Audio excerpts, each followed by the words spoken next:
This Three Beards Media podcast may contain mature themes, and if you're not down with that, we got 3 words for you. Like the podcast. Nailed it! Would you like to sample some of my nuts?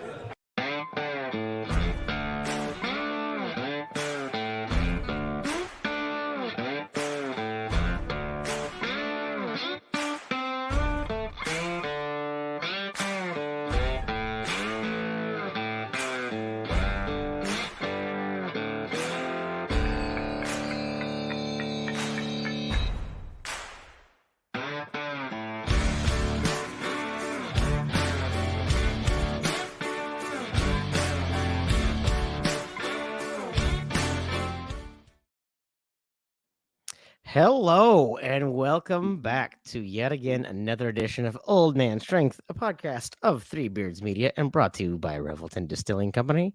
I am Tim Johnson, joined as always by Chris Shipley. Chris, how are we doing this evening? We're not doing too bad. I think both of us are having a little bit of technical difficulties going on here. Yeah, I've been trying to get a new kind of setup going on in here, and I don't know. I had some mic issues, some headset issues, some lighting issues. The lighting issues might be the least of the problem because I don't think anyone actually wants to see me. So not too worried about that, but hopefully they at least want to listen in. So I had to miss the Cyhawk episode, unfortunately. I mean that happens. So it's been a little bit, but how have you been? Not too bad. Probably the biggest thing going on right now is my mom is moved back to Des Moines. We moved her in an assisted living. So I'm been kind of taking the head of getting things set up for her, doctor's appointments, things like that, kind of getting things back up. So that's been the bulk of my time. So and it's nice to have her back in town, but it's a lot of work. So also I can't believe we're going to start our rant already. I cannot believe how hard it is to get services for the elderly, like by me, who's fairly tech savvy, and I can't imagine my mom having to do some of this stuff on her own. Like, it's ridiculous. Yeah. Well, especially because how many of those things have enough questions that even ones that you would get that just don't even make sense, but then all of the calling back or the you need this or all of those things that it would frustrate the hell out of me and take way too long to do. But I'm not going to give up. But someone like your mom might just give up before she even gets that. Well, she wouldn't even try. She's in this place and they don't have a phone in there, so I'm trying to work to get a phone. First of all, it's impossible to get just a standard landline phone now. You can't get one. So you have to get some kind of voice over IP through your local internet service. Mm-hmm. So you got to set that up. It's like $100 for the minimum amount, and that's just the introductory price. I just can't believe that they don't have some kind of a service for people that don't have that capabilities or don't want it. Like, my mom doesn't need internet service. She doesn't need, she wants to get cable for her TV. I mean, I get it, but it's just two things. She's got Medicaid and she's got this Amerigroup, and we can set up and get a cell phone issued through Medicaid. So I contacted her Medicaid person, and he's like, "Oh yeah, you have to fill a form out online." Okay, well, I know how to do that, so I'll do it. But like, it's for the elderly people that are clearly needing assistance, and your solution is they have to go online and fill out an online form. You know, I once tried to sign up for internet service and they don't only allow me to do it online, and I was like, but I mean, how do I get online? Get online. Okay. So we're gonna get into it. And for the people that are tuning in for Blaze Bryant, I don't know if there was a communication error or what have you, but he has not responded back to my text. So we'll try to get him rescheduled, and he may still pop on. But in the meantime, let me tell you the interaction I had today. And another thing with Mediacom. So you can't. So you go to their online website. Even if you just want to look to see what their prices are, you have to enter in an address, right? So it captures you and makes you put in an address. So I put in my mom's address, and it gives me the options of what to choose. So I choose the service that I want, and I go forward, and I fill out all the information. I put my cell phone number and my email address down. Again, if you're getting internet access for the first time ever, I'm not sure that they realize that you may not have an email address. Right. Again, so I fill all this out, but I put in my mom's information. And, I'm sorry, let's back up. This benefits card that she has allows her to use $50 of this benefit card to help pay for her utilities. So I'm like, okay, I can, it's going to be like 90 some dollars for this service. I'll use the $50 of the benefits card, and then I'll just pay the rest of it for mom every month so that she doesn't have to pay it. So I get everything filled out. I get to the payment portion. I put in the AmeriGroup benefits card. It's like a debit card information. It doesn't take it, and it errors out. And then it tells me I have to call this number. I can't get back into the system to redo it. I thought, okay, well, I'll just go back and start over, and I'll just pay with it for all my card. Nope. As soon as you plug in the address, it takes you right to this thing. It says, oh, you already have an account for this address. Go ahead and call this number. Great. Okay. So I call the number. They won't talk to me because I entered in my mom's information. Oh, yeah. And she's like, well, can you call her and get her on the phone? No, because she needs a fucking phone. Well, it's not really even a fucking account because I didn't pay for anything yet. It's just a form filled out. It's not even an account.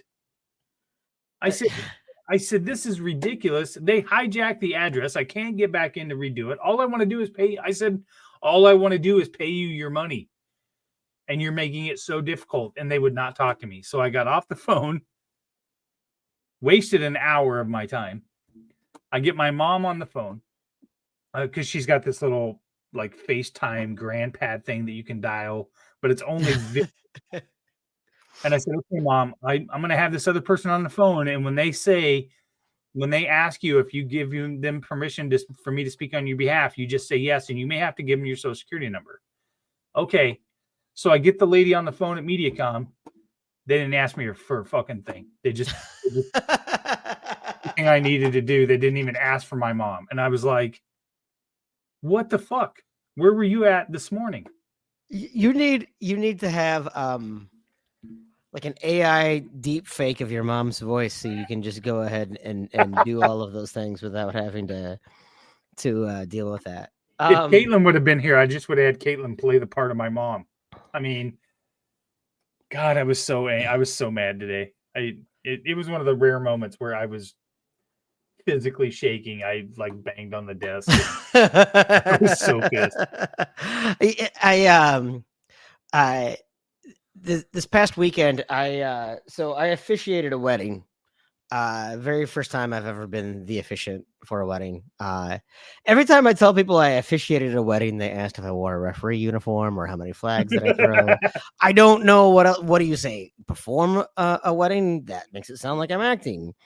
That I married people? That makes it sound like I'm polygamous. Like I don't. There's no way I could talk about what I did this weekend without multiple people finding ways to make fun of me for doing it. But I officiated a wedding this weekend, and I had to go into the county to get registered with the county. So I'm officially ordained. I'm actually ordained at this point through like 3 different churches just because I wanted to make sure it took or whatever. And I went in and I talked to one person at the government center, and she said, "Oh no, you need this thing, this thing, this thing, and then I'm going to go ahead and like you're going to have to go get it notarized, blah blah blah blah." And I'm like, well, don't you guys notarize? I'm like, well, yeah, but you're going to have to go get this document, whatever. And so I left. And I came back like 20 minutes later, and there was a new woman working there. And I went in there. She's like, yeah, you will need to get it notarized, but everything you have with you already is already good. So we'll just let you wait. So I sat there and I waited forever. So first of all, I already bypassed one person.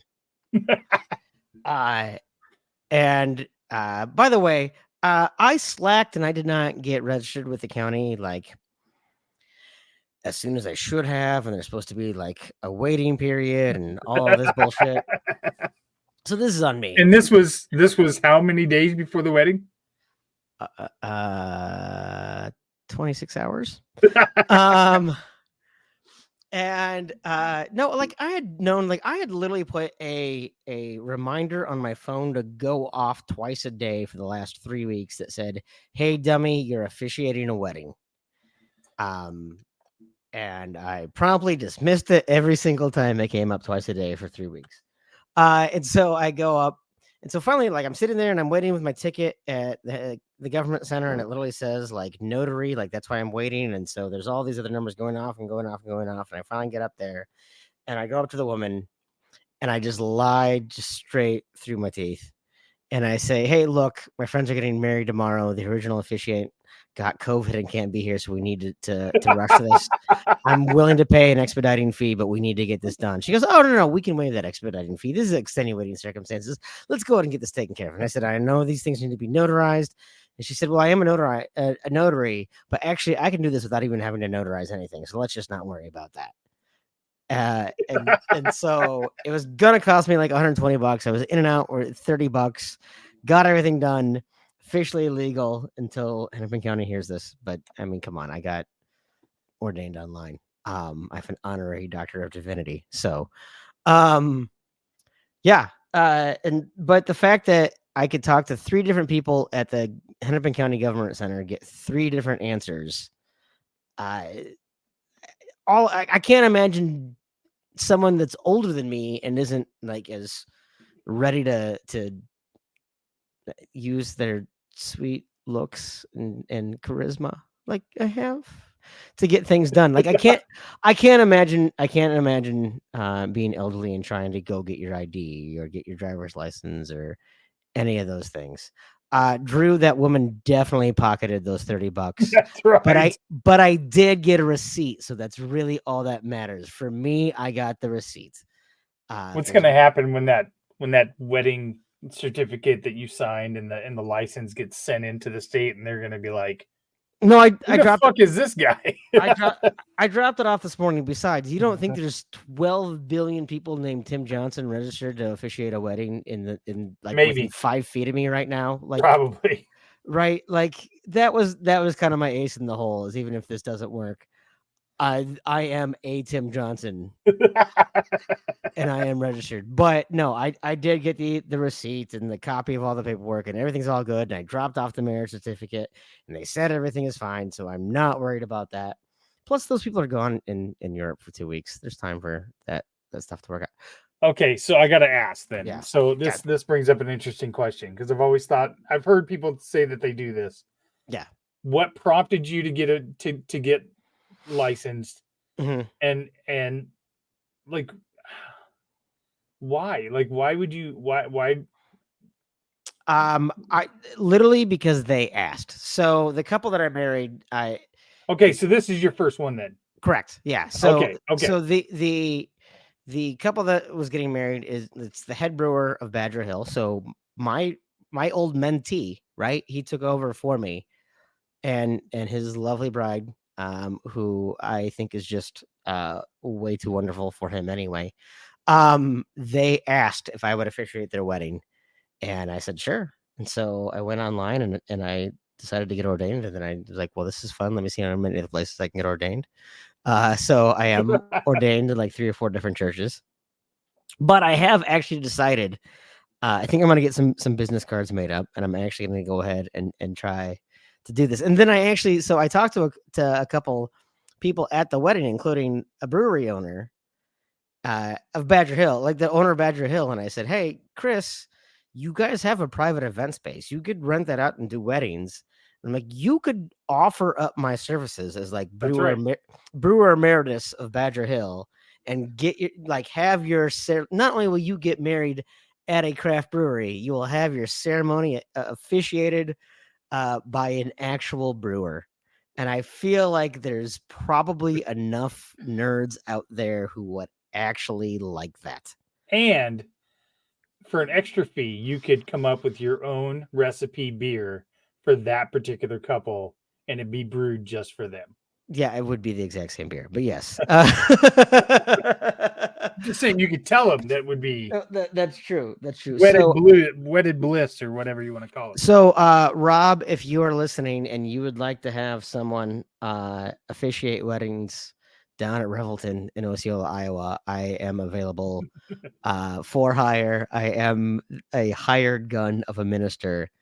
What I don't know what like it asked on the marriage certificate what my title is, and one of the documents said Reverend, so I'm going with Reverend. I think the Reverend.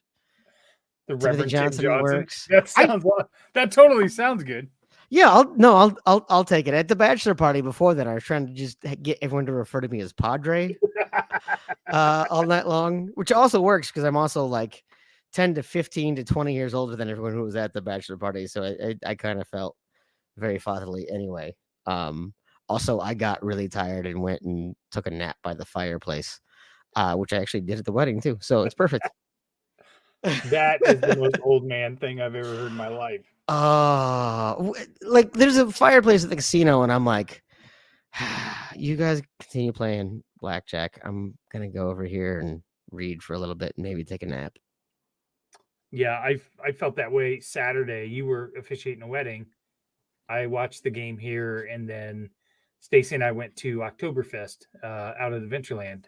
So they had an Oktoberfest day out there, and they had some rides, but they had like 5 or 6 different stages where they had it throughout the park, where they had different music playing and things like that, and you could eat and obviously and drink beer and whatever. And we get out there, and we were out there for probably 3 hours, and then we got home, and I sat down. I wanted to watch Colorado State game, and I was like, I've not got to watch Colorado all year. I mean, everybody talks about the phenomenon that is Prime and whatever, and I know you absolutely can't stand him, and we will talk about it. I have a lot of thoughts that I want to get into this. So we will talk about it, because I think you and I might be on different sides on that. So Sure. So I come down to the basement. I told Stacey, I said, I'm gonna go watch the game. It starts at 9:00 at night. Well, first of all, the fucking thing didn't start till 9:20, and I'm watching, and I'm getting to about 10:30, 11 o'clock, and I'm starting to get the whole droopy eye thing, and I'm like, I have to stay up and watch the rest of this game. Kansas State might win this game. So at halftime, I go upstairs. I figure I'll go upstairs. Maybe I won't fall asleep down there. I slept off and on throughout the entire second half. At one point, my eyes were so heavy that I could tell something was happening on the TV. I didn't have the physical strength to actually open my eyes. So I had to pry them open with my fingers because they were that heavy. I finally woke up after the game had just ended. I go to bed. I wake up the next morning. I got a massive fucking headache. I'm sore. I'm tired. And I just looked at Stacey and I go, I cannot do late nights anymore. I'm clearly 1:30 and I'm struggling here. It was so bad that morning. Yeah, I mean this was a few months or so back. I literally fell asleep at a concert on a date. Just because I am a tired old man. So yeah, I get that. Denny, thank you. By the way, I'm not calling him Prime. He has a name. He's not a transformer. He's not a transformer. His name is Dion. I think people call it Prime because they can't remember how to spell Dion. They don't know where the E and the I and whatever go. He's been called Prime his entire life. His entire Prime Time and Neon Dion. Right. Okay, right. So right, but Coach Prime is okay. I'm gonna get into my rant. I'm gonna get in my soapbox about Coach Prime. Okay, go ahead. I'll give you the floor, and then we will discuss it because I'm kind of digging him. Okay, so one and my good friend who is in 5th grade, Emmett, goes on a rant about this. He's tired of the whole "no one believed in us" bullshit. That's a little how he put it. It's like, I'm tired of the "no one believed in us" bullshit. And I noticed that on ESPN.com today, they had an article of, here's all the doubters of Colorado and Coach Prime. And you go into the article, and they're not doubters, they're haters, but they're not doubters. Like, there were 0 examples of people saying he can't do it. They were 100% of them were examples of, hey, we don't like the way he's doing it. And so the idea that he's feeding off of, and he's got this really fake narrative of, no, first of all, I hate, like, the Patriots. I remember one year the Patriots won the Super Bowl with Tom Brady, and they had like this whole rant about no one believed in us. And I was like, Jesus Christ, you were the odds-on favorite 7 years ago. That was the same way last year with the Chiefs. They played that card too. I am tired of the "no one believed in us." And Deion Sanders plays up the "no one believed in us" to like the nth degree. Is he a good coach? Sure. Can he coach football? Sure. Well, maybe. He's a great recruiter. He knows that college is largely about recruiting. It doesn't have to, like, in theory, I guess. We'll get into Iowa State in a minute. But he understands all of that stuff. And a lot of people are like, hey, Tim, you're upset because like NIL just changed the script, and this has always been a pro league, and it's always been a farm league for NFL, and NIL is leveling the playing field. Here's the problem. How many players are there on? There's like 110 players on a college football roster at any given time, right? Like there's not a 53-man roster like it is in NFL. There are a ton of players. 90% of those aren't really seeing NIL money. We've talked about this with other people on Three Beers Media podcast about NIL and how it's not necessarily evenly distributed. And so, yeah, it's great. Like, you want to compare, you think about some of the players over the last 20 years, like Cam Newton, who was basically already paid, and Reggie Bush, who was already paid, and all of that bullshit. Yeah, I get, and they're probably the ones who are going to bring you championships and all of that. But the way he came in and treated players who had busted their ass for a university, who were literally doing it just to get an education, I did not care for that. And as Denny says, he's a great marketer of his product, which is himself. He reminds me so much of PJ Fleck, who we've talked about this on this podcast. I cannot stand PJ Fleck, who says row the boat, which I don't know the last time you saw a gopher. They don't ride in boats. PJ Fleck, who made everyone take the name off the back of the jerseys and just put Gophers on the back and then put oars on the side. Again, Gophers don't use oars. PJ Fleck, who multiple articles have come out talking about what a dickbag he is, both by former players and former coaches of his. And people are like, oh, there's always hit pieces this time of year. Oh, people love to hate on successful coaches. I'm like, no, they don't. Like, there are a lot of coaches that don't get hit pieces out about them. I mean, in fact, there's so many coaches that get nothing but like love beyond what I think that was reasonable. I think when there's smoke, there's fire with PJ Fleck, and I think he comes across as an asshole. And I've met the guy once, and he came across as somebody who I think would probably get a job with Barstool Sports, and you know how I feel about that place. Because he's just so proud of himself. And Deion Sanders is doing the exact same thing. He is putting the focus on himself. He is making it all about this stupid brand, which is devaluing what is good about college athletics, which is about there are a lot of people who aren't going to go pro that are getting a college degree. That third string defensive linebacker who's a fifth-year senior is getting an education. He's not getting any NIL money. And the way Deion Sanders is treating this like it's a business, go coach a minor league team then. NFL needs a minor league system, right? Because you can do minor leagues in baseball, or you can do college in baseball. You can go to, you're seeing it in the NBA. You can go to the G League. Kids are skipping college and going straight to the G League. If college football had a competition with a development league for NFL, maybe you'd see this a little bit different. I just do not care about the way that he's doing it. And yes, is he getting results? Sure. Is he bringing eyeballs to the sets? Sure. Is he bringing money to the school because of it? Sure. Are you able to do all those things without being a douchebag? Yeah. Yeah, you are able to do all those things without being a douchebag. I like people who like praised Steve Jobs because he was an asshole. You don't have to be an asshole to be successful, and it's a stupid idea that you do. That is my problem with Prime, and the way that he like just soaks in it. He has a all-time probably one of the biggest prospects, one of the biggest names, or idea in college football right now of a two-way player who could be an All-American at both positions. How many people can name that guy's name? I think a lot of people can. What's his name? Travis Hunter. Okay. Do you think his name is being talked about when they talk about college or Colorado football, or do you think they're talking about Deion Sanders?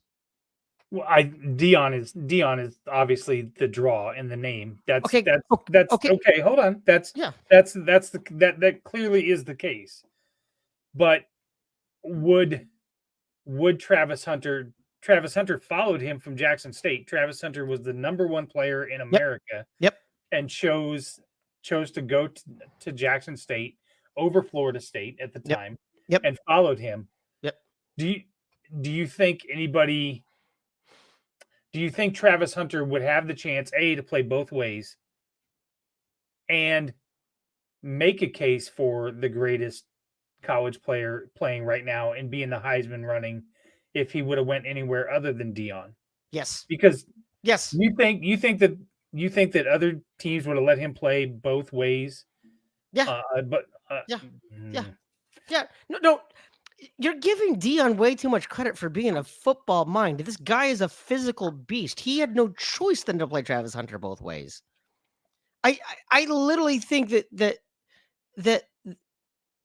like Deion, I don't think is this great football mind. I think he is a great marketer. And again, you can do that without being a self-aggrandizing douchebag. Right. Okay.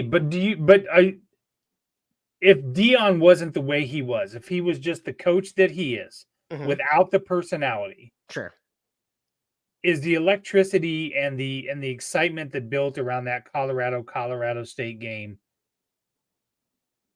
where it would be? And I saw somewhere, I don't remember what article it was or whatever, but that weekend, Boulder businesses and the actual Boulder Chamber of Commerce measured out, they took in over $8 million for the economy in Boulder that year. Yeah, I mean, and there are also really boring ass football coaches that have been able to develop excitement.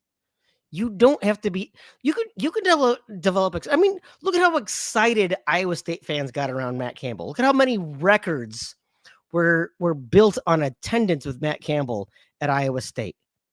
Look at how many times people. Look at Nebraska football and how many times they've sold out. Because Nebraska is the national brand. Well, but okay. So let's go back. Come on, that was a callback. I was waiting for you to. I know. But let's go back. Let's go back to Matt Campbell. Right? Did he generate more excitement than we've ever seen in our entire lifetime around Iowa State football? Yes. And did he have to be a dickbag to do it? No. Done. But, That's end of argument. You don't have to be a dickbag. You can do great things without being a dickbag. Do you think Deion is getting all the coverage and everything else because he's a dickbag, or because he's an all-pro NFL Hall of Famer who, when he took that job at Jackson State, you can say all you want, but there were a ton of people that said he can't do it, he can't turn it around, and there were people in the HCBU unions down there that didn't want him there and called him a showboat and called him every name in the book, and he couldn't coach or whatever, and he won there. Cool. And then he was told the same thing when he moved to the next level. So I could see why he might have just a little bit of a chip on his shoulder going, hey, listen, I can do this. And chip on his shoulder is fine. This whole he gave shades to everyone on his team to prove you can be an asshat in interviews. Like that is my problem. Is there's great ways to do this. There's classy, and I know I'm going to sound like a grumpy old man, but you don't have to be an asshole to others to be able to prove a point. You don't have to. And he's relishing in it. He's basking in it. He's the Donald Trump of college football. Oh, come on now. Yes, he is. Okay. Donald Trump succeeded where everyone thought he wasn't going to. Right? People love what an asshole he is. People embrace it. It's become a cult-like following, and people show up every single week just to see what Deion does. That is the Donald Trump of college football. I'm sorry it is. I'm not saying political-wise it is. Oh, I know you're. But it's all about a cult of personality, and I'm fucking tired of in this country of cults of personality because they don't breed positive things in the end run. And that is my biggest problem with PJ Fleck, and that's my biggest problem with Deion Sanders, is he's a cult of personality. When his son is gone, when Turner is gone, if he doesn't do it, what's going to happen to all those other players who got sucked into this cult? I do think that once his sons are done and Hunter is done, he might bolt. Because I do think there's a little bit of him, I think, that is brought, and this is no rip on his kids, because I mean, obviously Shedeur can play quarterback. Yeah, Shedeur balled out. I will admit I was a little bit of a Shedeur hater, and he turned me around. But I think that I do think there's a little bit of him of, I'm doing this so I can help boost my kids up. And once they're gone, maybe he's gone. I do think that. And I will agree with you that those 4 items that you said are, see, you hit me in the feels here, Tim, because they're very Trumpian. They really are. And that whole thing about cultism and everything else, I'm 100% on board with you in this country. So now I feel dirty. You've got me feeling dirty defending Deion Sanders, when at the beginning of the night, I kind of look at things differently with him, though. Like the press conference that he gave today, and he stuck up for that kid from Colorado State. That's the least you can do. Any coach does that. But he could have moved on and not said anything. I know, but we're giving him credit for the bare minimum. We're giving him credit for the bare minimum. We wouldn't give Chris Kleiman that much credit for that. We wouldn't give Kirk Ferentz that much credit for that. We wouldn't do that for anyone. We wouldn't give Mike Gundy that much credit for that. But we treat Deion Sanders like, oh my God, what a noble beast he is for saying, hey, people are people. Don't hate on a guy. Don't send him death threats. Literally, it's not a high bar to say don't send a college kid death threats. That's a pretty fucking low bar. If we're going to say he is a brave soul for saying, hey guys, don't send a college kid death threats, then we've already devalued what it means to be a leader of young 18 to 22-year-old men in the first place. If the best we can say is, look, that guy's really good because he teaches you to not send death threats to college kids, I'm not patting him on the back for it. I'm not. I can't. This is why I love. This is going to come out as a compliment. This is why I absolutely love this podcast and working with you, because you do make me think about things. You do make me think about things. When I did hear that today and went, he could have bypassed it. He could have just said, hey, we're moving to Oregon. I did admire that he did take time out to say that. But as I hear you explain it to me that way, that it is the bare minimum, you're right. Anybody should say that. Like literally, so you're right. should. If he didn't address it, I would have called him an asshat, and you would have said, "Yeah, you're right." But there would have been plenty of other people saying, "Well, he didn't need to address it." Come on, a college kid that he just played against got death threats. Death threats. We just got done with a week ago. Vikings players getting racist threats in their Instagram account, which I got into with a couple of them and gave them my home address and they can come here. If you're going to go ahead and be racist against a Vikings player, and I'm not even that big of a Vikings fan, but you're welcome to come to my front door, but you won't because I happen to live in Minneapolis proper and you live in Forest Lake and you're afraid of the city because you think everybody is going to kill you. Me and my 8-year-old daughter are perfectly safe in the city. So anyway, that's a whole other rant about how many people in outstate and exurbs are afraid of the city and blame everything.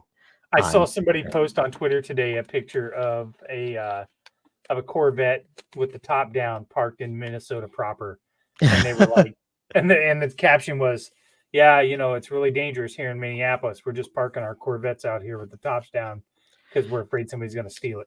It blows my mind.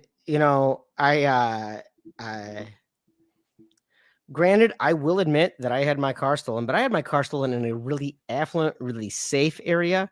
And at the same time, a woman I was seeing at the time, her brother's car was stolen in a town of 2,000 people or something like that on the exact same weekend. So it's not like you're safe from shit like that. Like that, Right. that stuff happens. I've lived here for over 20 years. I've never been mugged. I've certainly not followed the rule of don't be out after midnight. Nothing good happens after midnight. You're right. Nothing good happens after midnight, but luckily nothing bad has yet. And now I go to bed at like 9, so that's never going to happen. The idea that this place is like this weird, and then every time a business shuts down, like businesses have not shut down every day for the last 3 billion years. Like sometimes businesses shut, especially like restaurants. The average lifespan of a restaurant is like less than a year. And then if you go to ones that have been open more than a year, like the longest they last typically is like 8 years. And some place will be open 9 years. And they're like, oh, they're shutting down because of crime. And I'm like, or because they've run its course and the market got saturated and people changed. Yep. But then those people also feel like they need to carry a gun into Walmart. I have never gone into Walmart and been afraid for my life. I certainly don't need a gun on me. I do. Oh, wait, is this where we're Bolsheviks? Yes. Oh yeah, we're talking about that. We're going to talk about that next. Yeah. Let's by all means, let's take a break. That sound good? Yeah. Well, I'll let you introduce this break then. Okay. So again, we are super excited.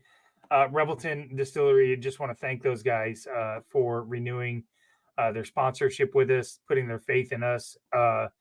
They were right on board when Tim and I and Aaron decided to launch this little endeavor that we got going here. Once we announced it, a couple of days later, Rob texted me and he was like, "Hey, I'm on board with you guys. I believe in what you're doing." And Rob and Christy are wonderful people. They have a great distillery down in Osceola, Iowa. Go check out their tasting room. Check out their items at Fairway, Hy-Vee, anywhere you can buy it. So let's get an ad from them. And then when we come back, let's talk about how we're Bolsheviks.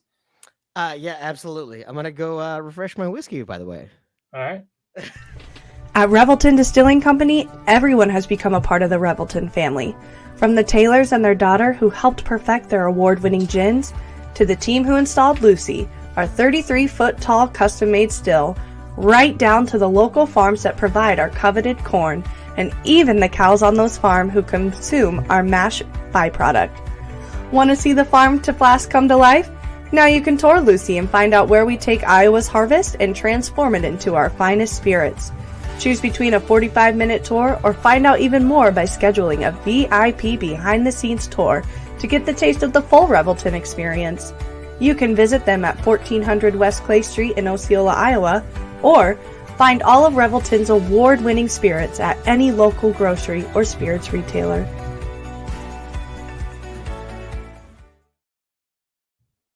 All right. That was good. I tell you what, man. Thanks for letting me get all heat. I did not know I was going to get all this fired up. This is not what I expected from this. This is an old school old man strength, man. I'm excited. Yeah, I was gonna say this I is. feel like we're a little out of practice on that. No, this is great. This is OMS classic. That's right. That's right. And hey, Denny, thank you very much for the support. I'm glad someone in the comments understands that I know what I'm talking about. That being said, I will continue to watch Colorado because I think that shitter Sanders can play. Also, I just wait. Could you pronounce his first name again one more time? Shedeur. Okay. Yeah, I said it wrong the first time. Okay. Yeah. You sound like Randy Quaid in Christmas Vacation. All right. Anyway, all right. Let's talk about this review we got. Yeah. So going through Apple Podcast Connect, checking out some of the numbers, and I was like, oh, I wonder if we've gotten any new ratings and reviews. And I was like, man, our review rating went down to like a 4.6. What the hell? So then I find this 1-star review. These are the people who are helping the ruination of Iowa and America. Old man strength ? More like Bolsheviks Marxism. Posted, by the way, by Highway Dick. That guy is definitely a Highway Dick. I welcome people not liking our podcast. We are obviously not for everyone. Kind of reminds me of the time that the feedback we got was we were a little one-sided. When did we ever say that we were Right. neutral on anything whatsoever?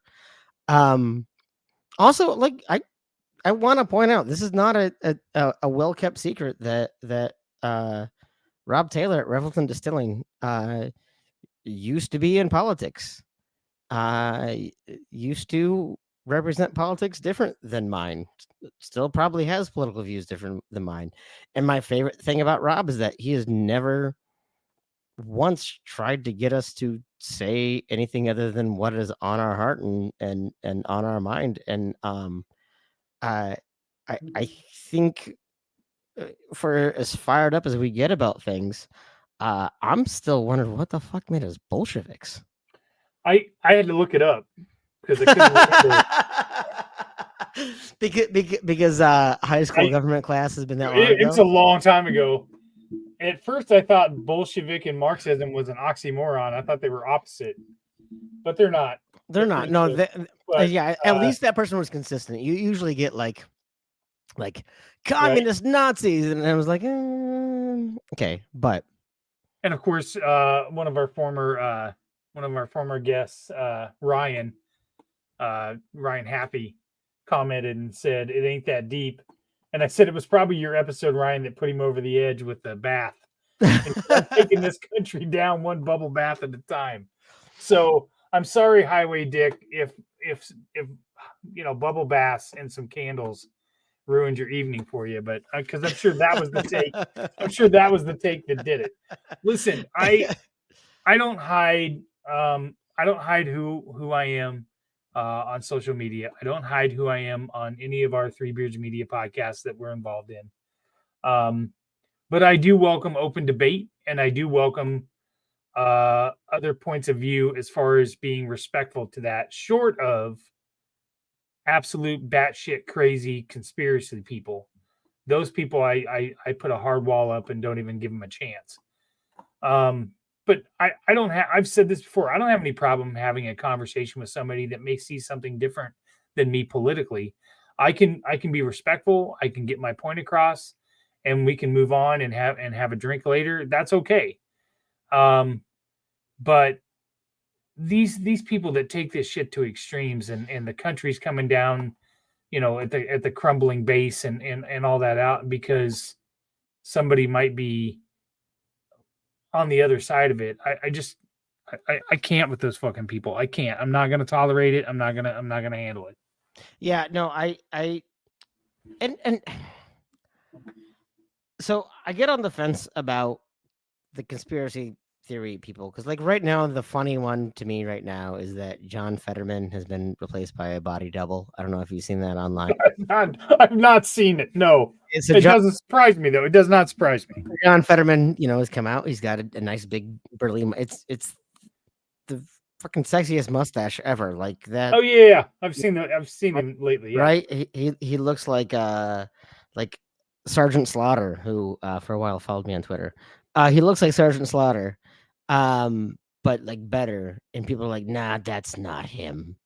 Like I swear to God, these conservatives are probably the ones who got confused when Superman put on glasses and became Clark Kent. Like literally, I don't know if they understand how like lenses work and how lighting works and how things work. I mean, our Three Birds Media logo has me bald with a long beard. I'm neither. Like it just changes how these things work. I know. That logo looks more like John Fetterman than you do. Exactly. But the other thing we saw footage here the other night of GOP members literally lighting books on fire with a flamethrower.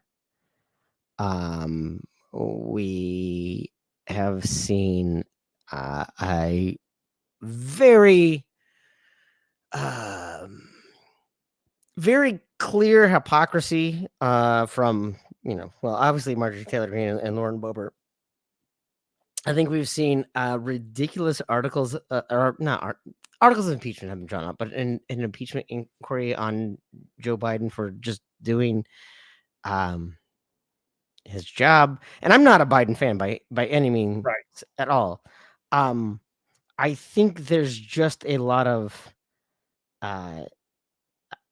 disingenuous theater that has gone on where the old saying is, and I don't have a better system. But the old saying is democracy is two wolves and a sheep deciding what's for dinner. Yeah, is that the GOP has learned that what matters is getting elected, not actually doing a goddamn thing. Right. Right. And so it all becomes theater to an extent. And when it starts to get into restricting the rights of others, so my friends who might identify as trans or non-binary, or fucking the case of Mike Pence gay, which is not in 2023 should not be revolutionary, or people who identify, we still see a lot of anti-Islamic hate here in the Twin Cities, anti-Somali hate, anti-Hmong hate here in the Twin Cities. In Minneapolis, St. Paul is pretty goddamn blue, about as blue as you possibly can get, and we see this stuff. Once it starts to actually affect people, like at a personal level, who aren't hurting you, right? Every time I see, this youth pastor or this conservative, or we sent Anthony Lazzaro, the GOP operative, just got convicted of sex trafficking, and people are going to come down on drag bingo at a brewery on a Thursday night. Yeah, like that's where I start to get really, really, really pissed off. Yes, I agree, and that's what I mean when I say I can sit and have a conversation with somebody that might think, okay, this tax policy is a little different than what I feel we're doing. Maybe, the economy needs to be ran more conservatively, what those things like that. Sure. But when we start talking about, and I'm hesitant to get deep into it. I don't know why. I've never been hesitant before. When we start talking about people's individual choice and rights, and I never seem to hear that from the left. Yeah. Like, listen, I go to mass every Sunday. I have a very personal, deep relationship with God Yeah. and Jesus. Man, some of these people that claim the moral high ground over there, I just can't get on board with. Like, and number one is, and I've held this tongue for a while, but a couple months ago, Ron DeSantis held a meet and greet and a rally in a fairly large church here in Des Moines. And I instantly was like, man, that's a line that should not be crossed. Like, you cannot have a political candidate hosting a political rally in a church. That's out of bounds for me. I mean, even when I was a church attendee, I never liked the idea of a church that would have espouse any political position and yet claim tax exemption. Right. That's what I had said. I said they need to revoke their tax exempt status right away. Yep. They you have hosted now and he's given his spiel, and none of it, I'm sorry, none of it has any kind of Christian value whatsoever. When you're talking about, I get that our border should be secure and that we should have certain things in place and whatever. But when you're talking about executing people at the border, that is not something that the Jesus Christ that I believe in would go for.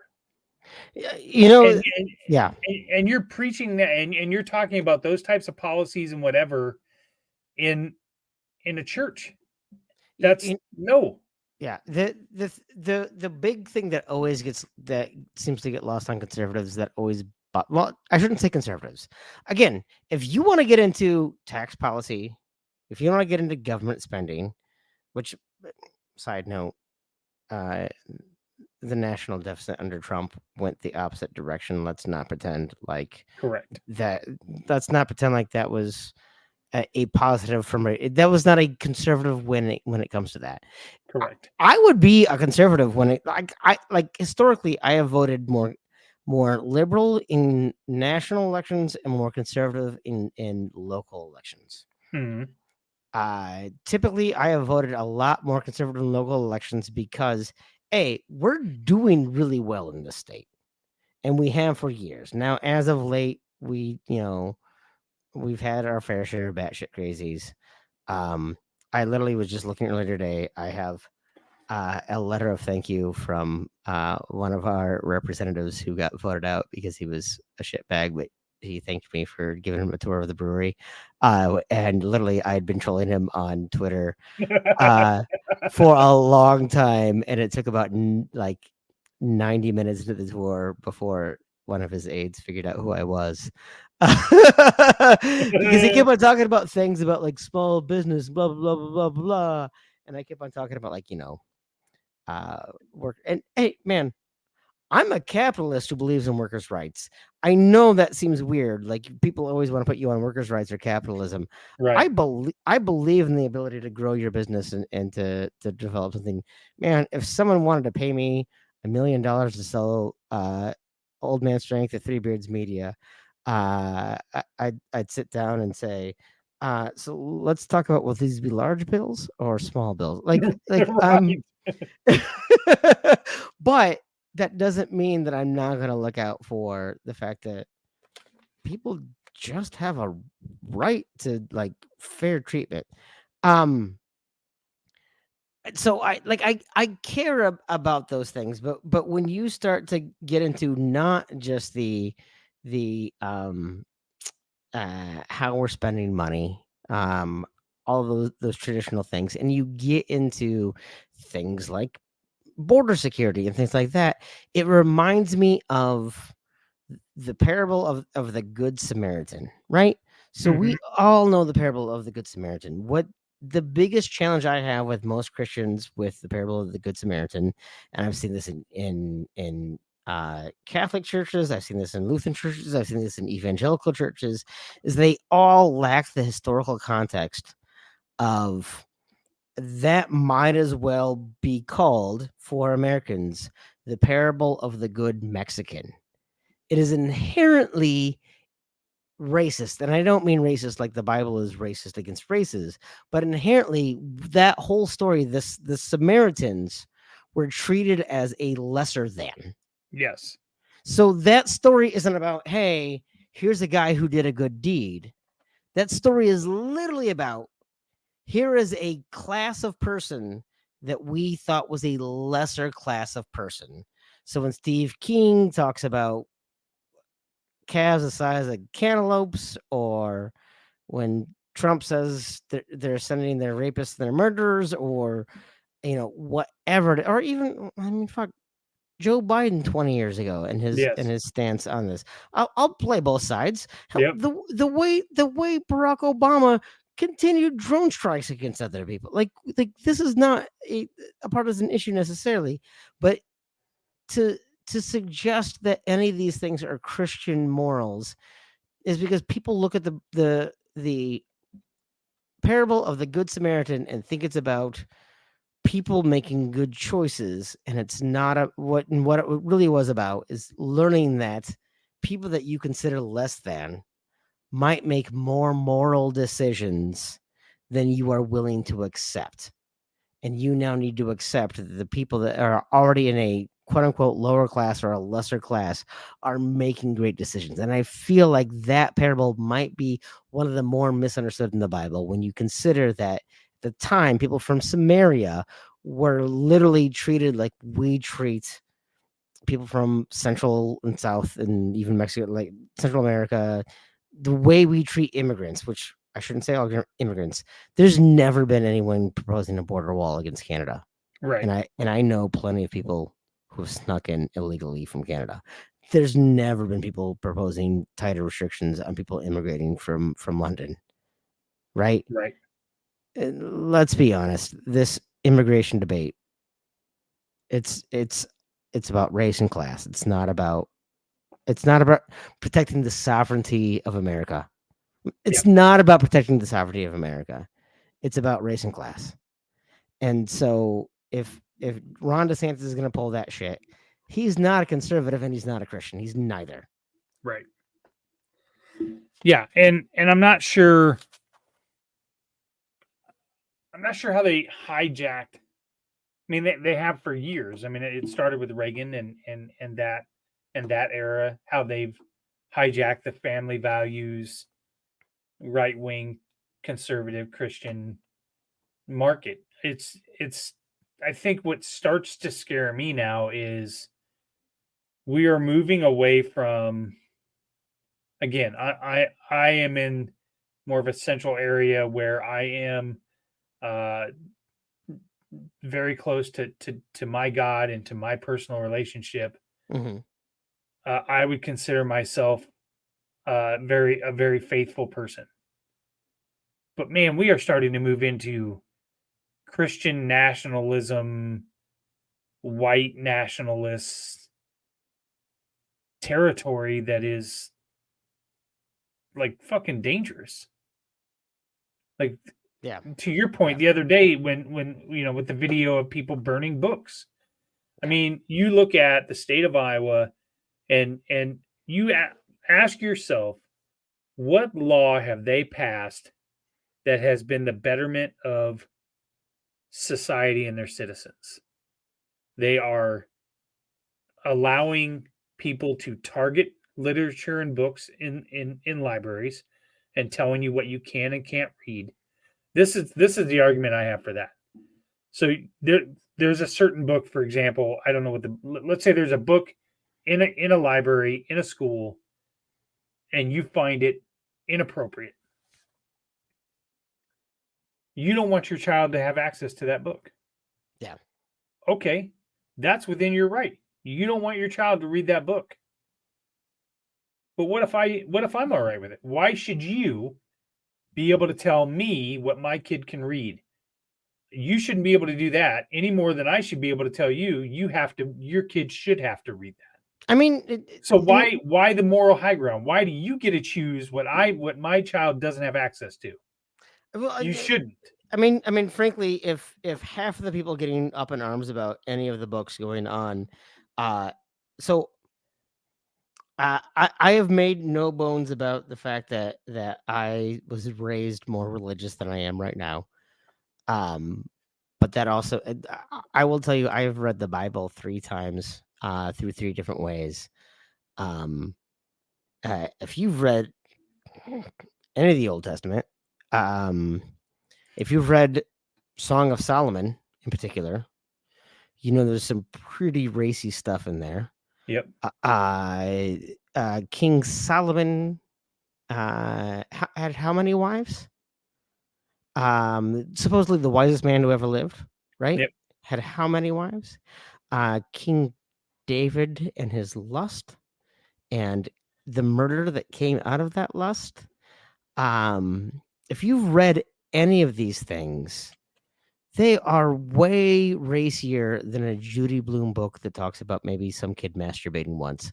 Like it literally is way more explicit than any of those things. And if you want a 13-year-old kid to understand what it's like to feel lust and touch themselves in their bed versus to get the context of anything in the Old Testament, Right. like, but the reality is like, someone like Lauren Boebert or Marjorie Taylor Greene or Joni Ernst are literally some of the more prominent voices, frankly, in the Christian right. Let's not even get into Jerry Falwell Jr., which, by the way, side note, I want to get into at some point. The very good documentary on the Jerry Falwell Jr. scandal that's on Hulu. All of these things that are supposedly bad, you'd have to ban the Bible. You would have to ban the Bible. But I guarantee you, all of these conservatives that are literally burning books with the flamethrower, ask them if they will burn the Bible with the flamethrower. Right. They're not going to do it. They're not going to do it. No. And so we have that. We have the school voucher program where they have now allowed, for long story short, they've allowed basically you to apply for a grant and a credit to pay for private school. Yep. So that under the guise that anybody would have the opportunity to then go to a private school. Well, then it came out that almost 90% of the people that qualified for that already were approved and were already in paying for that tuition to begin with. They didn't open up more slots for people. They still have the ability to tell people no. So all it basically did was give somebody a kickback, but we're not going to waive crushing student debt. We don't want to do that. Don't even get me started on this transgender women's bill. The 0.01% of women, trans women that might be playing sports, it's a non-issue. All we have done in this state is, the abortion restrictions and the healthcare and things like that, all wrapped into that. They have not passed one thing that has been the betterment of the of improving somebody's life. It's taken away restrictions and taken away certain rights by a party that claims to be less government interference. Yeah. That's their whole claim. But that's all they've passed. They have not passed one thing that has been the betterment of. Now maybe they have, but that doesn't get the news, right? Maybe there has been some bipartisan. I think they have, and Rob Sand did a really good job when he was on here of challenging some of our challenges. Like Rob did a really good job of talking about what his colleagues have done, right? And so 2 things I want to talk about. Like, one part of the Bolshevik comment was that we're ruining Iowa. Highway Dick, I don't live in Iowa. So I'm Good- creating a Twitter good- persona that says Highway Dick. That's what I'm. Good luck, dude. I'm sorry. B. Tim's already ruined Minnesota. B. I and Chris already knows this rant, and Aaron, the third beard in Three Beards Media, hates that I go off on this rant, but I have pointed out how terrible property taxes are in Iowa. They're terrible. They're terrible, and I know maybe some of you Iowans don't think they are, and it's because you live in a bubble and you have not looked at literally anywhere else. And guess what? Like Aaron lives in Washington State. His property taxes are better than yours, and he doesn't pay like taxes on any goddamn thing. Like Washington State has like some of the lowest tax burden, and he's complaining about it.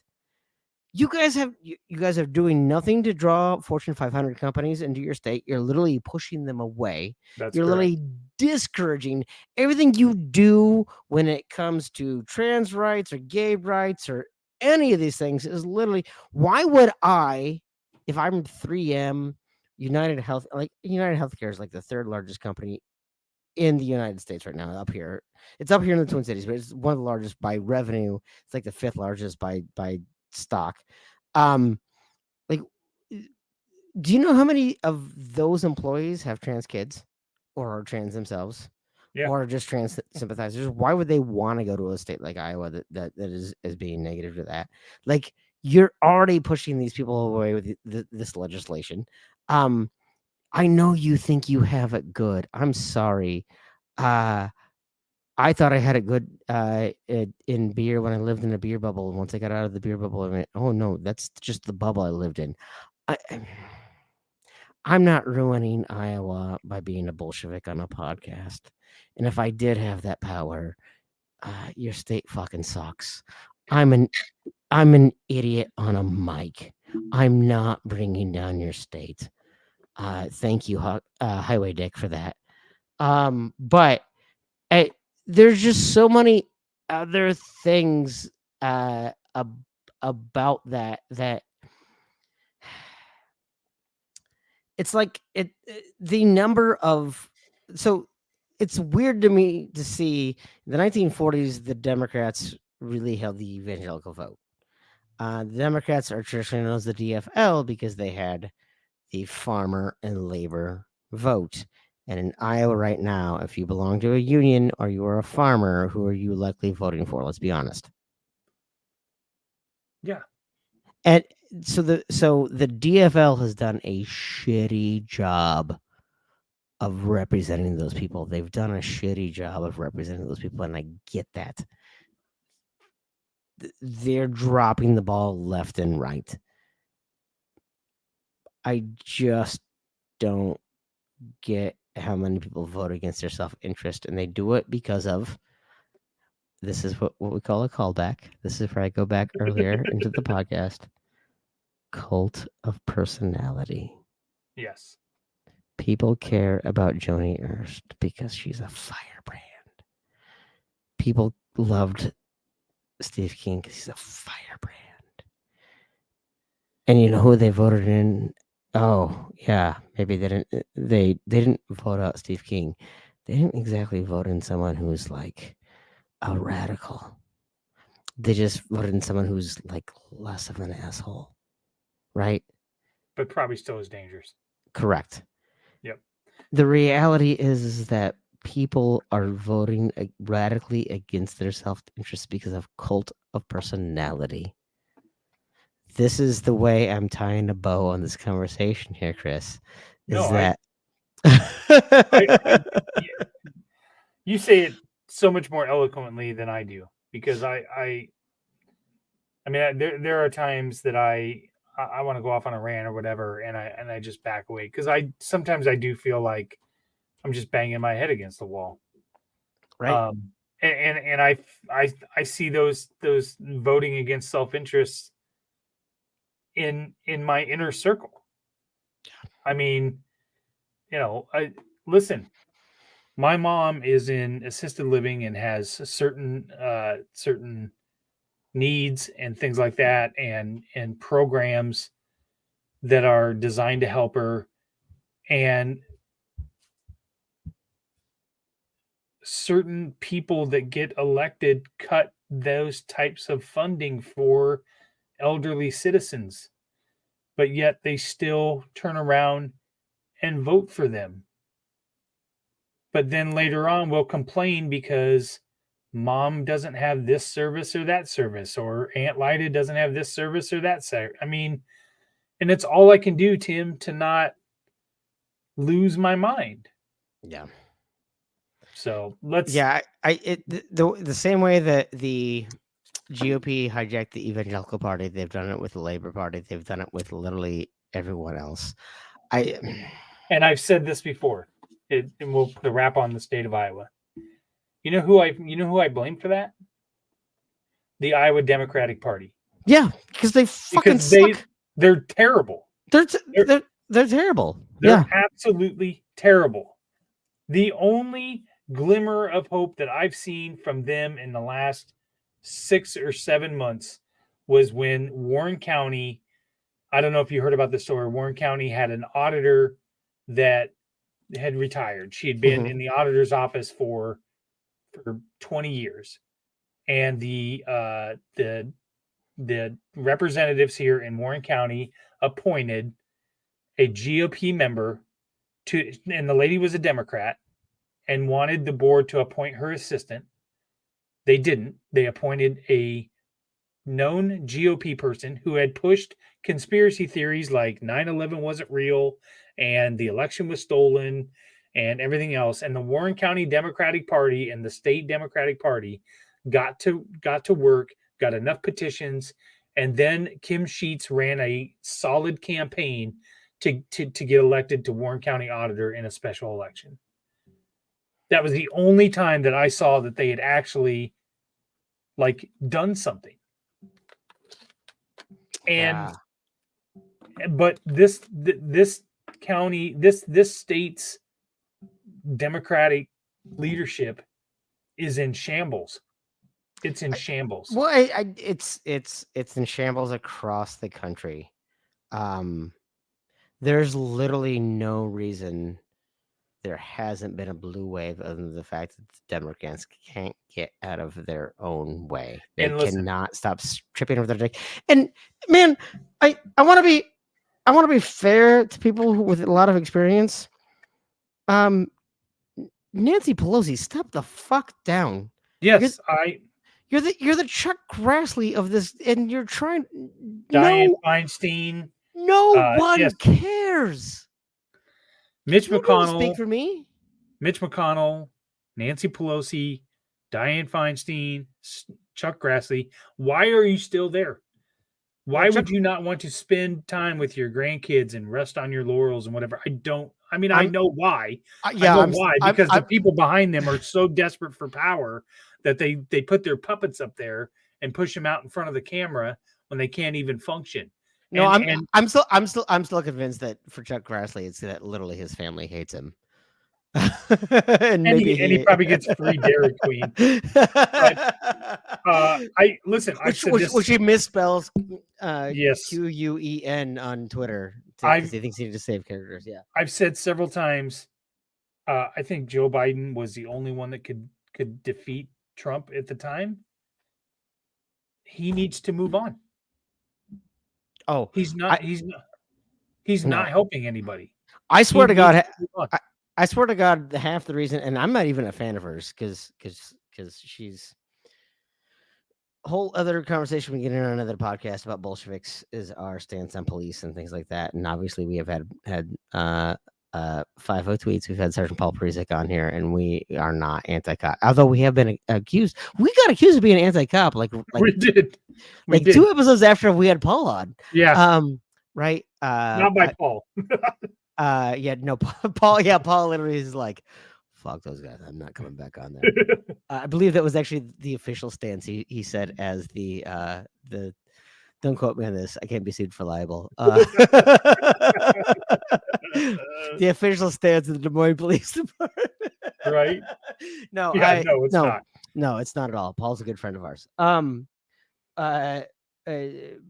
my challenge with Kamala is she has a lot of stances like Biden that I hated 20 years ago. Yeah. But I do think that half the reason people voted for Biden, well, not half, but I think there was a substantial amount of people who voted for Biden that were like, well, he's old, maybe Kamala will take over. I don't want her to run. I do think someone else should, but at the end of the day,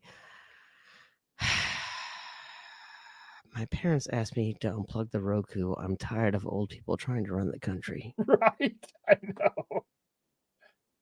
I know. I'm aware. They're trying to unplug the Roku. We got to get an ad. Oh yeah, Kyle Lehman. Let's get Kyle. We obviously don't have a Kyle Lehman question of the pod. Yeah. But then we come back. Let's tie up some Three Beards news and things like that. So if you're still listening, we really appreciate it. We're an hour and 15 minutes into this shit show. And yet Kyle Lehman just sticks with us every year. So we appreciate it, Kyle. Hit him up for all your mortgage needs, refinances. He's got great programs for rentals and things like that as well. So we're going to get a quick ad from Kyle at Wintrust Mortgage. Are you in the market for a new house and unsure of the mortgage process? Want to know that you have someone looking out for you? Kyle Lehman from Wintrust Mortgage is a down-to-earth, knowledgeable lender who can be there for you in your corner. He can work with you in any of the 50 states and is just what you need to expand your home search. Kyle will work with you through the entire process with little to no work from you. Take the worry of the mortgage process out of the equation so that you can focus on looking for your dream home.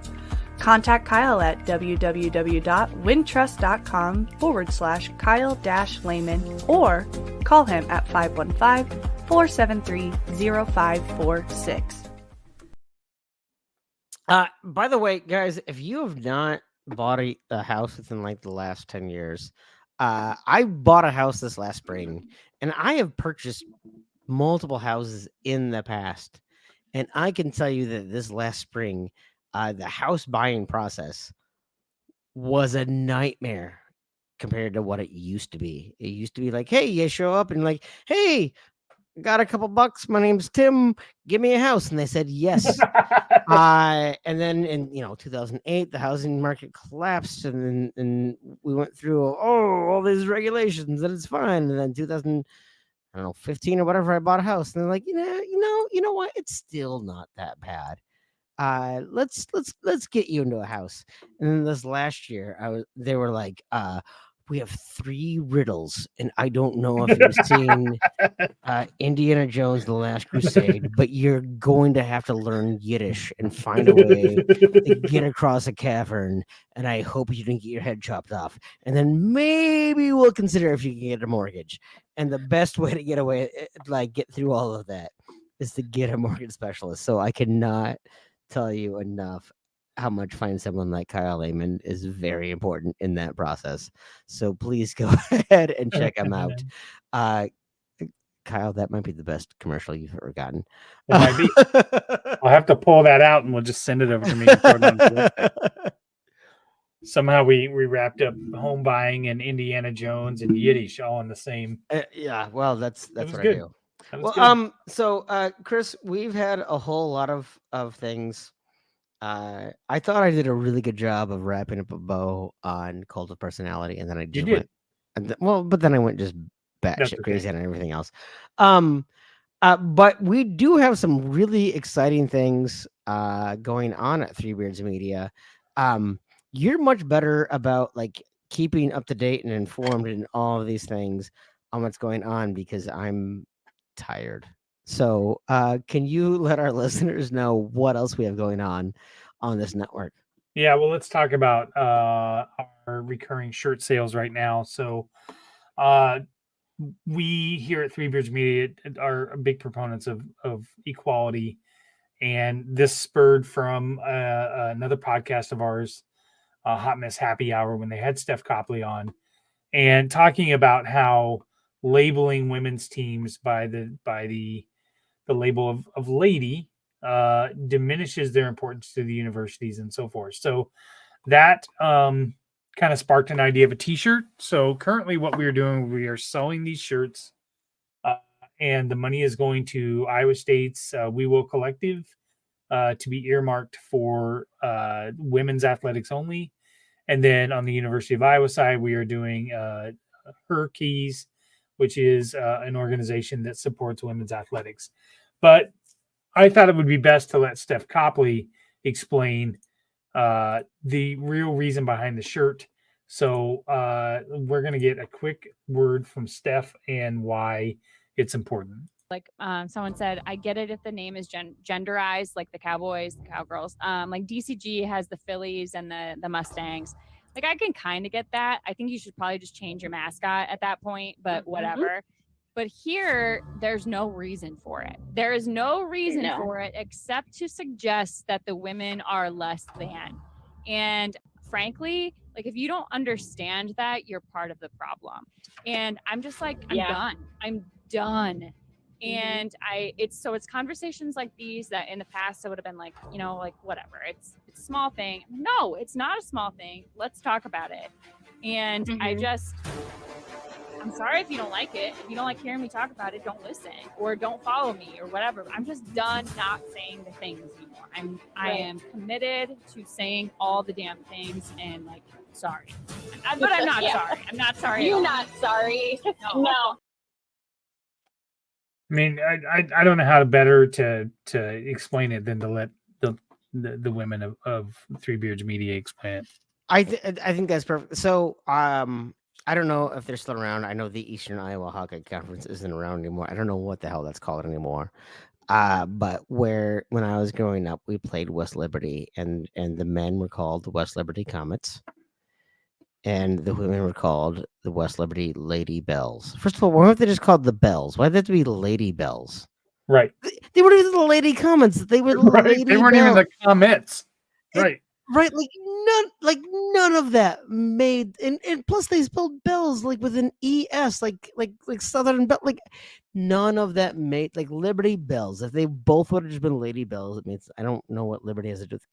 Anyway, it was so dumb, and so to see things like Cyclones and Lady Cyclones, or right? Why this is sports. Well, and we had some pushback from some people, of course. They tried to tie that into to the transgender. Well, if you support so much that women should be equal, then you believe that women should only play women's sports. I'm not going to engage in that kind of bullshit with people. Either you want to support equality in women's sports, that they're equal with men, or you don't. Either way, I'm not going to debate you, and I'm not going to have that argument. Yeah, there are a lot of things where you can still say, yeah, there's not a lady versus a man, but I still want to enjoy entertainment equally, right? Right. Yeah. Right? Like, yeah, to me, it feels like saying, yeah, well, there's an Oscars and an Emmys, and why don't you just say things we watch? Well, right. No, because they're like, you can enjoy what is going on. You don't have to be like, well, it's ladies this or men's this. It's sports. Yep. It's sports. Why can't you enjoy athleticism at the end of the day? Like that is what I would love to see. Yep. So yes. So anyway, we're selling those shirts through October, through the beginning of women's basketball season. So links are in our bio. So please go purchase a shirt, and we will get that money over to the collectives.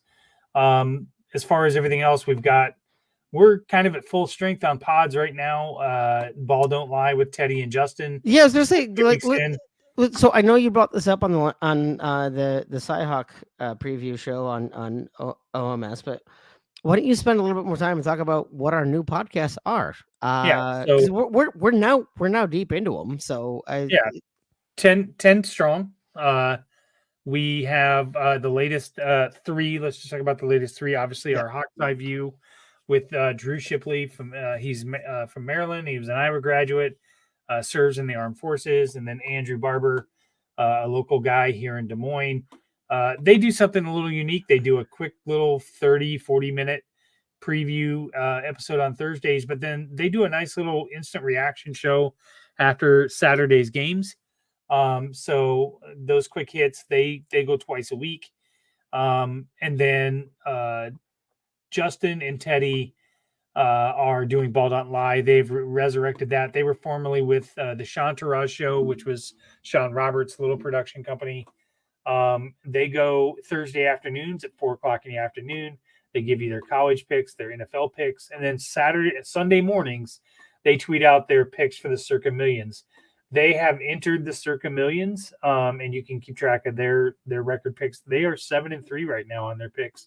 Circa picks. So for those of you who remember, Teddy has been on the podcast. Well worth a listen. Those guys are probably a lot smarter about picking sports than I want to. They are legit polished on there. They do a really good job, and I enjoy sitting in the back end and in the background and listening and producing and things like that. So, but then probably our next big endeavor is our partnership with Sam Anker at First Down Brewery. Yep. In Winterset. Twofold. They are going to him and his two partners, who are three high school basketball referees, are going to launch a new pod called Three Blind Refs. Well, let's back up and explain who Sam is. Yes, Sam is former walk-on Iowa State football player during the Rhodes era. He was a long snapper. He now is the head brewer and owner of First Down Brewery in Winterset, Iowa. He is one of the ones that came up in conjunction with the Trice Legacy Foundation to launch the Legacy beer, the Legend. And he reached out to me about a podcast. So we are going to launch a Three Blind Refs podcast with him and his two partners, where they're going to talk about their referee times, their road trips, behind the scenes stuff, coach stories, game stories, things like that. But Tim, I'll let you announce the other part of this, because I'm super excited for this, and this is more in your wheelhouse. Yeah, absolutely. So Sam and I have been talking. So for those of you who might know that I also happen to be a professional brewer, Sam and I have been trying to figure out what we can do to create a beer that represents Three Beards Media, and we are really excited to talk about what's going on. He and I are continuing to collaborate. We'll come up with something that's going to be great, but please go ahead and take a look out for it. We will announce it on all of our socials, as will Sam and First Down. And I'm really excited for you guys to enjoy a Three Beards beer. Yeah, I can't wait to taste it and to be able to go down. We'll have a little launch party down there at the brewery, and yeah, I'm planning on going down for the brew day and talking about what that looks like and taking some pictures, shaking some hands, kissing some babies. Don't screw that up, Tim. And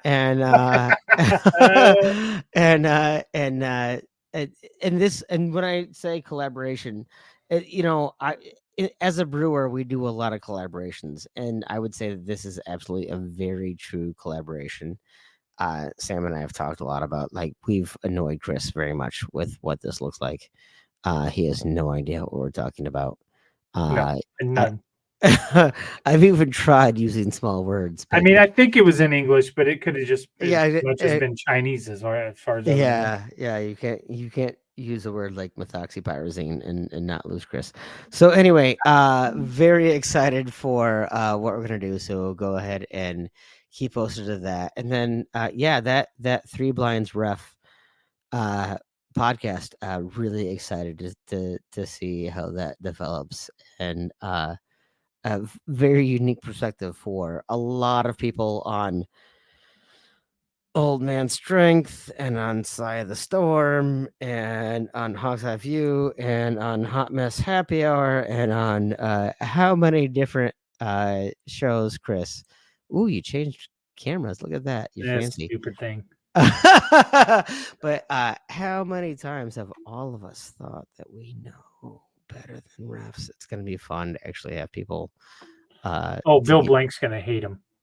Oh God, Bill Blank, Bill Blank should be one of their first guests. Yeah, we talked about it on False Starts last week, and I warned him, and he's like, I will hate every one of them. So yeah, no, it'll be perfect. That Jordan Bohannon episode that we had with him and Jordan Bohannon when they got on the subject of refs was pure gold. It was pure gold. So it really was, and I really hate how much it made me appreciate Jordan Bohannon. You know what? I kind of dig him. Now that he's not wearing the hockey uniform, I kind of dig him. No, he's a good kid. It went well, and he even admitted his own hypocrisy in areas, which I thought was great. Like he's very self-aware. God damn it! How many times are you gonna make me like defend Hawkeyes on this goddamn podcast? I love it. It's so much fun. Oh my God! Like I've professed my love for Kirk Ferentz. If you get me going on well, the ultimate goal will be when I get you to defend PJ Fleck. No. If you had a choice and you had to sit down and have a beer with either PJ Fleck or Deion Sanders, which would it be? Hemlock. I would go ahead. Nope. You know what? You can stew on that until the next episode. You can think about it. All right. No, I do appreciate that. Is probably a good place to end. Listeners, you know what? Let's put out a poll. Listeners, who would you rather have a beer with? PJ Fleck, Deion Sanders, or Hitler? Let's go ahead and put that out there. Let's figure out who is the lesser of three evils. We'll talk about this. And with that, thank you very much for listening to another edition of Old Man Strength podcast, brought to you by Three Beards Media, Wintrust Mortgage, and of course, our sponsors at Revelton Distillery. Please find them at 1400 West Clay Street in Osceola, Iowa. And with that, folks, we will see you guys next time.